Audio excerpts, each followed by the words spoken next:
Hello, and welcome back to PianoTurtle. Today, I'm going to do a little masterclass. Yeah, I have a buddy here with me. He's been working really hard on this piano concerto called the Rachmaninoff Piano Concerto No. 3. Say hello. Hello. Hi. Hee hee. I'm a little nervous today. Well, don't be nervous. Why are you nervous? Because Master Turtle is in PianoTurtle X, and I heard you're super mean. Super mean? I'm not. Where'd you hear that from? Oh boy. But anyway, questions has been asked about, practice and how do I go about working on something, and another viewer saw my last video when I was talking to you, and he said, "Oh no, you don't be so hard on yourself. You made some mistakes. So what?" And I wasn't being hard on myself. I was just telling what happened. This little turtle, he also knows how to play the piece. So we're gonna go ahead and do the master class. Hi. Hello, little turtle. What are we talking about today? Well, I have the Rachmaninoff Piano Concerto No. 3. Oh, really? That is a difficult piece. Yeah, you're telling me. Great. Now, tell me, how did you learn? What was your approach to this piano concerto? There are a lot of difficult, physically demanding parts to it. How did you approach that? Well, I keep track of how many times I have to play something to get used to it. Okay, so approximately how many times is that? Approximately, it takes no less than 10 times, but sometimes it gets up to 50. So you get used to it. Does that mean you're playing it fast yet? Oh, no. Getting used to it just means I'm comfortable and I know where the notes are. Good. Okay, tell me the truth now. How many times does it take for you to get it and bring it up to speed? Oh, I think at least 250 times. Oh, that's a lot. You don't do that all at once, do you? Oh, no. I do 10 times a day, but sometimes it goes up to 20 without me even realizing it. I just keep dropping, coins into the bucket. By the way, that's a trick that I came up with to measure, because if I write down, it takes too long. If I just write, right? If I count out loud, I might lose count and things like that. So I just put in coins into a bucket, and then at the end, I count it. So you don't even count how many times that you put coins in, but it averages out to be about 10 to 20 times when you get used to something? Yes, you almost never less than that. What about the easy parts? Oh, I'm not talking about the easy parts. With the easy parts, I don't even use the coins. I see. Now, how did you train? So I'm asking you all these questions because I need to get to know how you operate before I put in my observations. Well, how did you start? Well, my grandfather trained me with pieces, and he just told me to look at the scenes, and there are harder parts, and then there are easy parts, and I work more on the harder parts, something like that. You know what, little turtle? I like your grandpa. I really do. Oh, he died too soon. Oh. All right, we better get started because we don't have much time left. What? I thought we have an hour. No. No, we have half an hour. Oh, one more question. How did you work on your technique? How did you bring it up? Well, I used to play a lot of hand exercises, but then churning exercises was better because churning exercises, you get to run nonstop so that your muscles get tired without rest. But it's also music. So I rather play music than not music. Oh, well, can I offer a little bit of advice right here? The music sometimes requires too much thinking.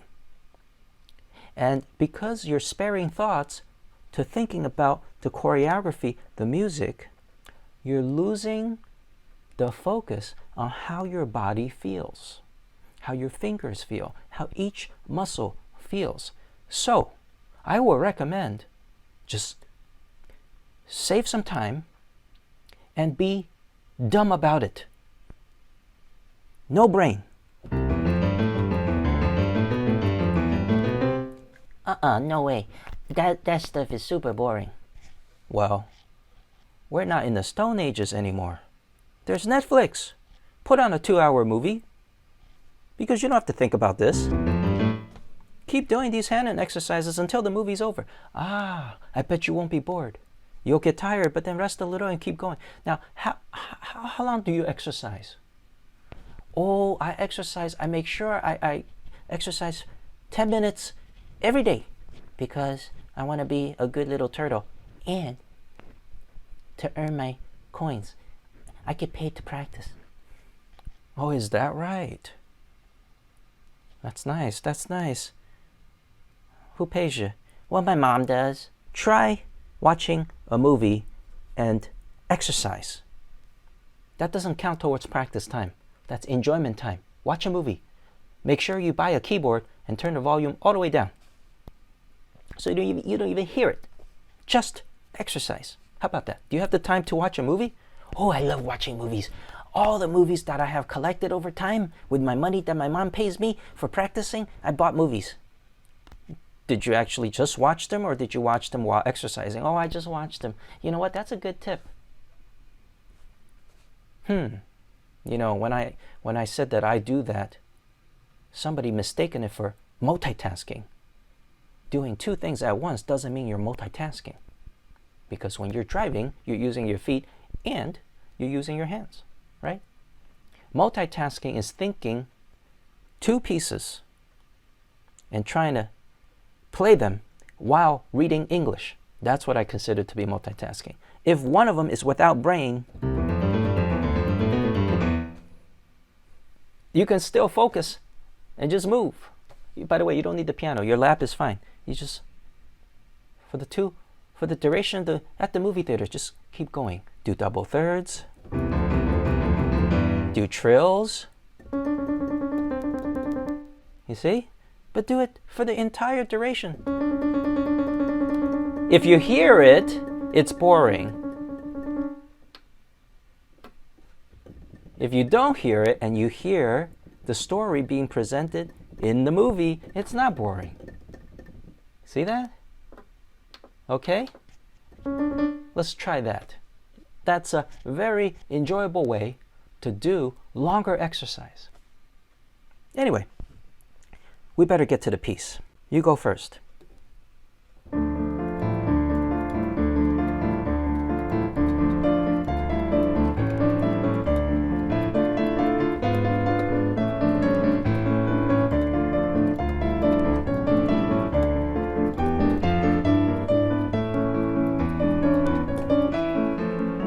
Stop. Whoa, why? We don't have time to go any further than that. What? Really? I've learned the entire movement. That's all we're going to listen for? Well, yeah. You got the technique. And I gave you a few tips on how to build your technique, right? So that takes care of that. What I did my best right there.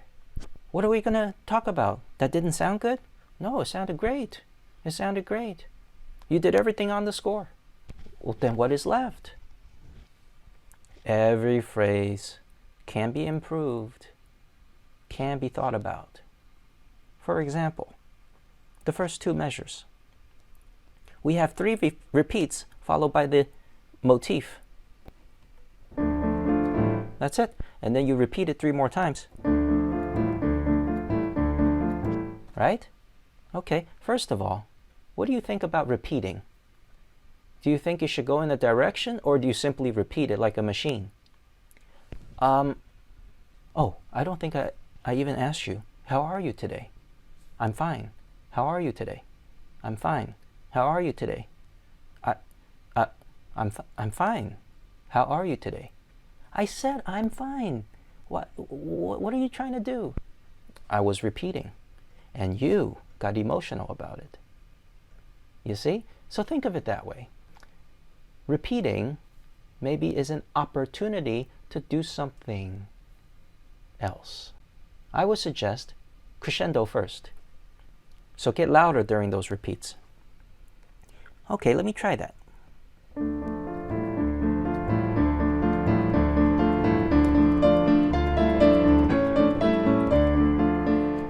What do you think? That made it a little more expressive, didn't it? That's not on the score. Oh, yeah, it's not. See, that's why I was concerned. The score doesn't say that. Then is it a good thing to not? I mean, we're trying to play Rachmaninoff music, not Little Turtle music. Oh, very good question. Have you ever heard of assumed dynamics? Since we're talking about crescendo and diminuendo here. Assumed. Assumed? What do you mean assumed? Well, how are you talking to me? What's written on the text is the English. Let's say I'm reading a script to you and the script says, hello, how are you? Do you think the book was tell me how? How? See, that's an emphasis right there. How to speak to you? I don't think the book will. If I follow the book, isn't it safe to say that I can say, hello, how are you? And then you would say, I'm okay. That's ridiculous. Nobody reads like that. Right? You can do that with music too. Assume dynamics. So let's try diminuendo. Let's try decrescendo.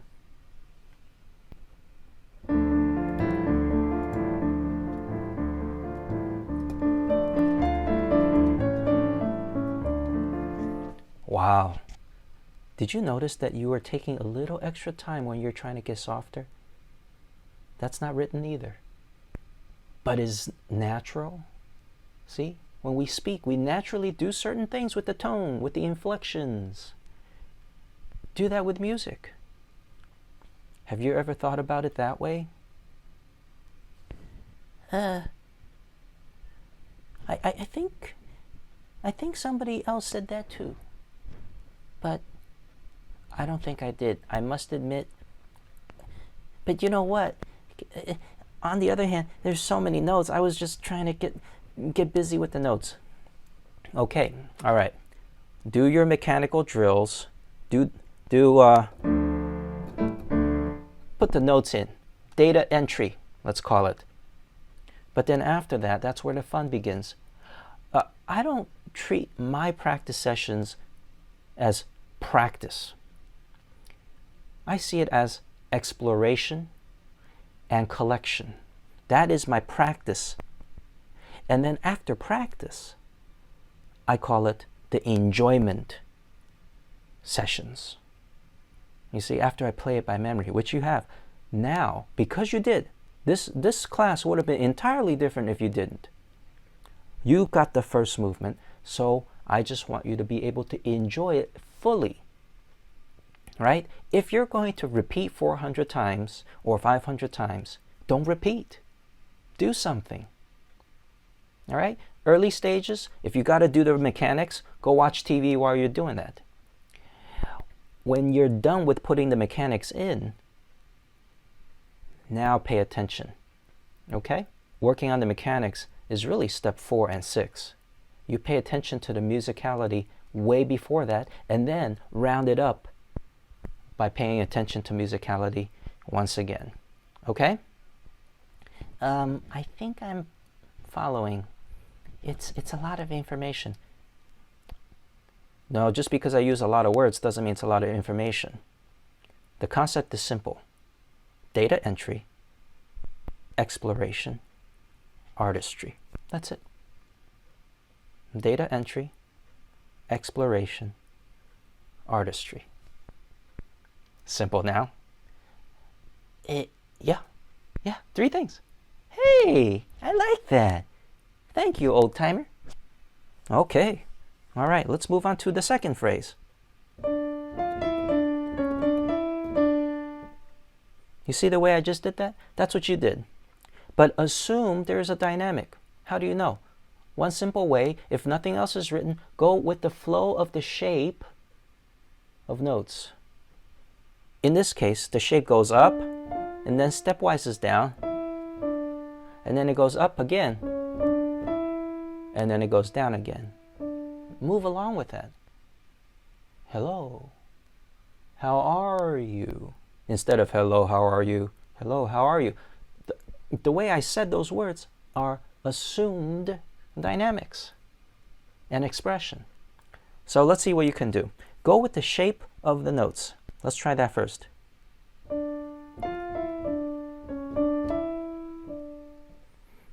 Push in, release, push in again, and release. Did you hear the difference? Now you try. But with everything. You do everything. I don't know how to play the piece anymore.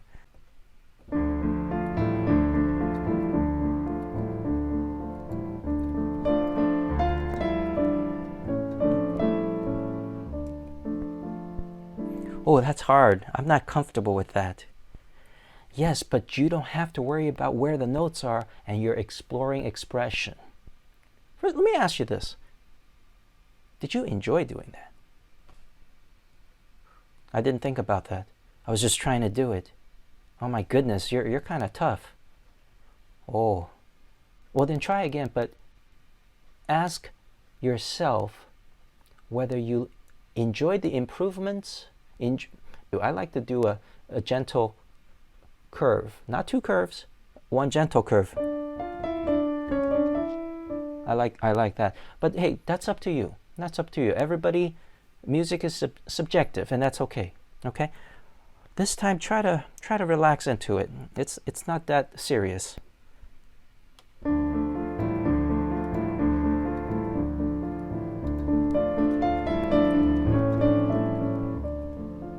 How'd you like that?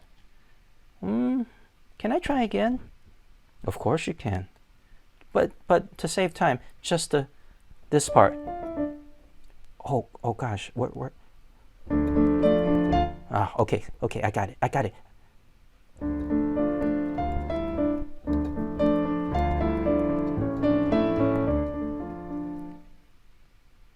You know, now that I heard your way, I think I like it better.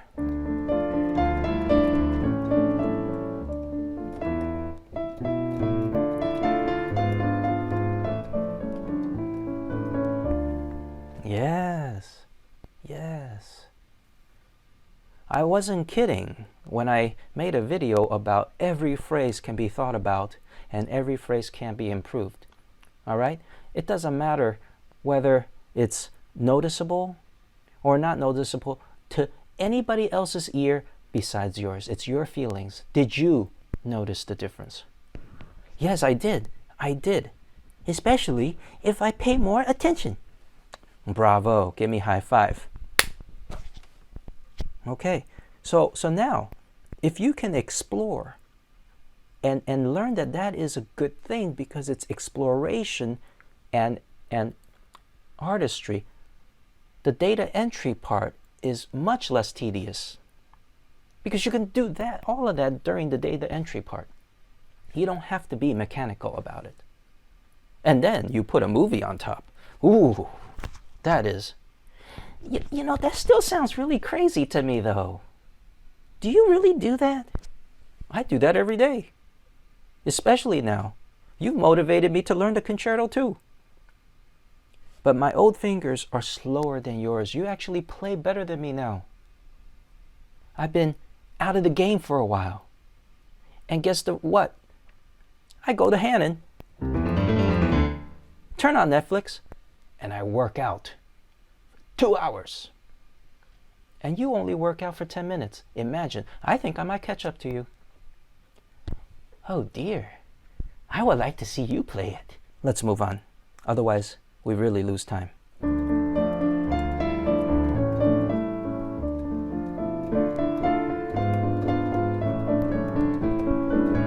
Okay, stop again. Stop. What about that inner voice?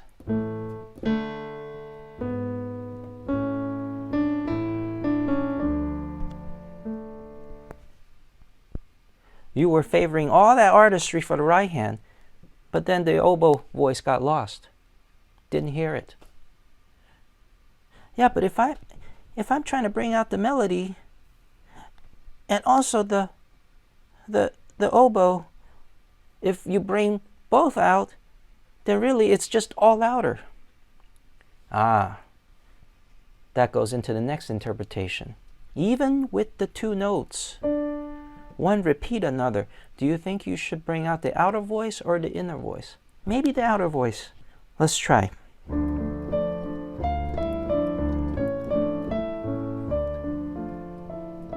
And by doing that, it's a little softer, so you can now be safe when producing the oboe line.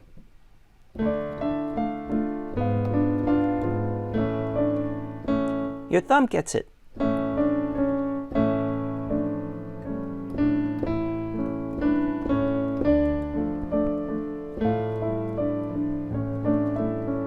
Okay, I just showed you very slowly. Now you try. Bring it back to tempo.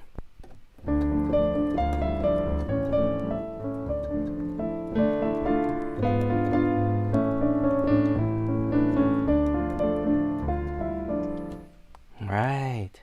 If you play with orchestra, you don't have to worry about that. The oboe has a different sound, a different tone, a different timbre, a different vibration, you know? So the audience will hear them.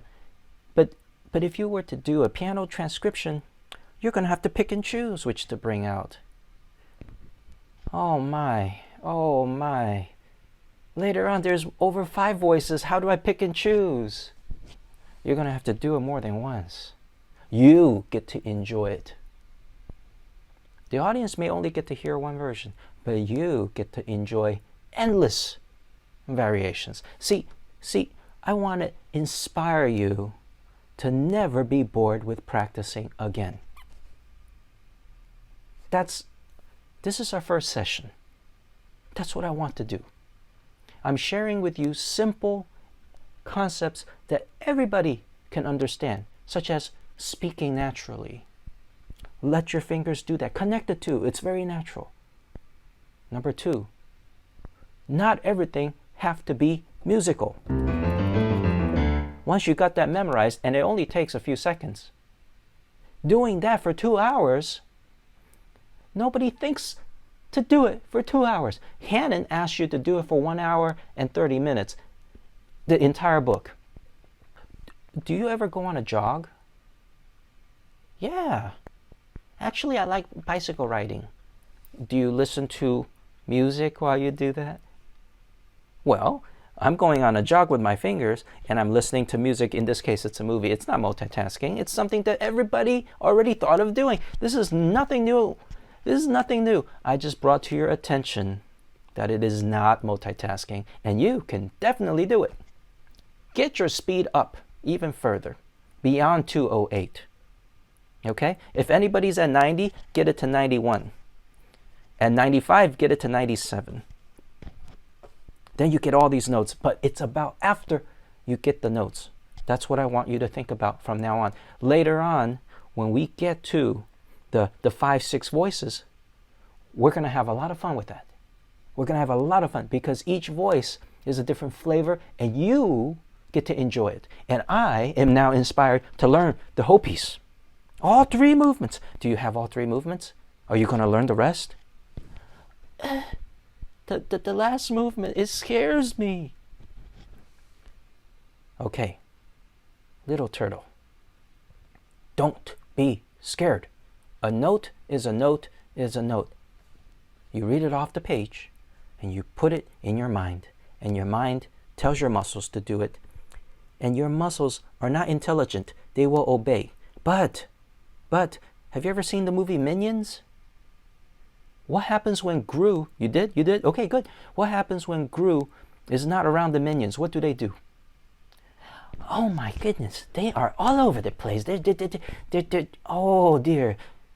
That's what your muscles would do if your master, the mind, is not controlling them. So during data entry, slow practice.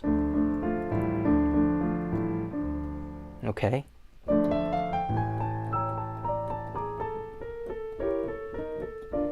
like that. Do staccato.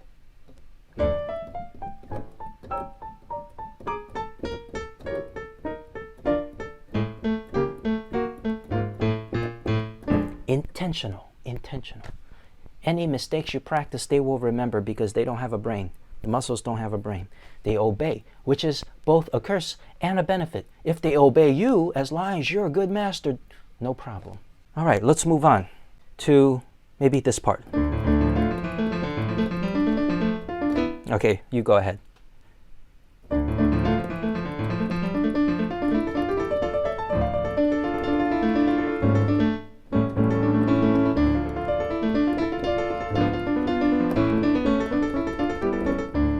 Okay, great. Now, I'm going to give you the same lesson, right?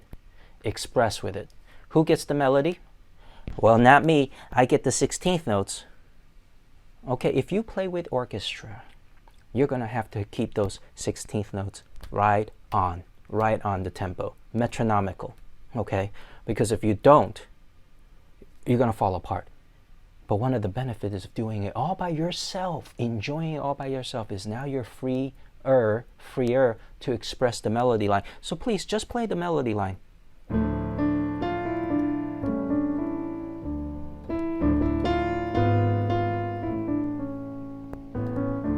Yeah, now you're free to do so. So please, don't play it so you're not going to have an ensemble problem. It's always going to sound together. Try it.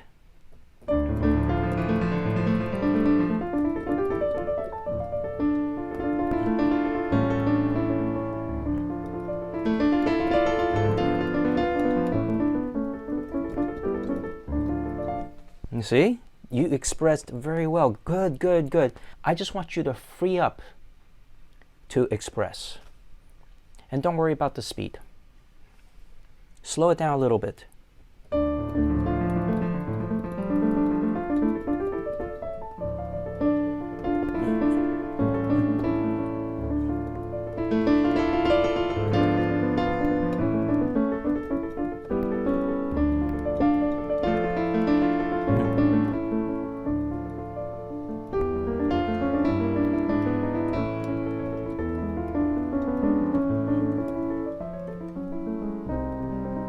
Good.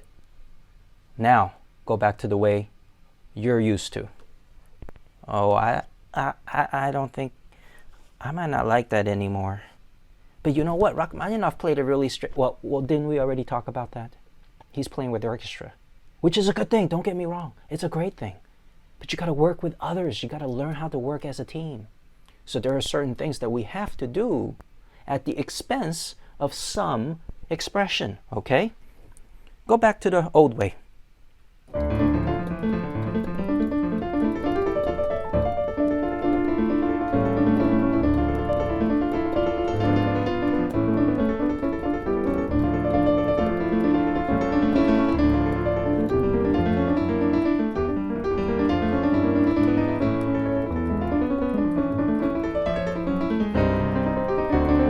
Good, good, good. We got to stop. We got to stop. Why? Why? Because we ran out of time. My next student is here. Oh. Can we do 1 hour long? I enjoyed teaching you. I hope I inspired you. And I will see you next week. That changes everything. I don't think I'll be bored anymore. I can watch TV. Oh gosh, how do I explain that to my mom? Okay, well, I just had a really enjoyable session with Little Turtle. He went home, and yes, he will have to explain to his mother why he's going to play Rachmaninoff mechanically to get all the technique while watching a movie. He's got a lot of talent. He's got a lot of talent, and he responds to my teaching very well. Yeah, I'm very proud. I'm very proud of him. I do want to tell you guys something. You see, my close friend, Hamato Yoshi, otherwise known as Master Splinter, he and I came up with a way to motivate the turtles. See, they don't know I exist, but Splinter do. He is hosting a piano tournament to build up their ninja skills. Yes. And the grand prize, the winner, gets 1 year worth of pizza. All you can eat. Every day. I believe the turtles will work really hard to get that. The piece is Rachmaninoff Piano Concerto No. 3, the one that we talked about with Little Turtle today. Yes, only the first movement. Yeah, when they finish competing, little do they know, I'm going to challenge them. With all movements. Oh boy, they're in for a surprise. Competition rule, they're not allowed to watch each other practice. No cross influence. These 4 turtles have 4 personalities. Let's see how that plays out. Raphael, he's a little bit of a hot-tempered, emotional, tough guy type turtle. And Donatello is a geek, right? Michelangelo, he's a goofball. He loves jokes. And then, of course, there's Leonardo. Very honorable. Very serious sometimes. A little too serious. Yes. It's going to be fun. Splinter and I have placed hidden mics in the sewer. I will hear everything, as well as Splinter.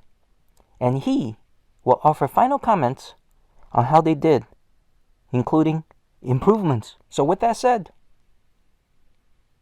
the competition is on. Bye-bye.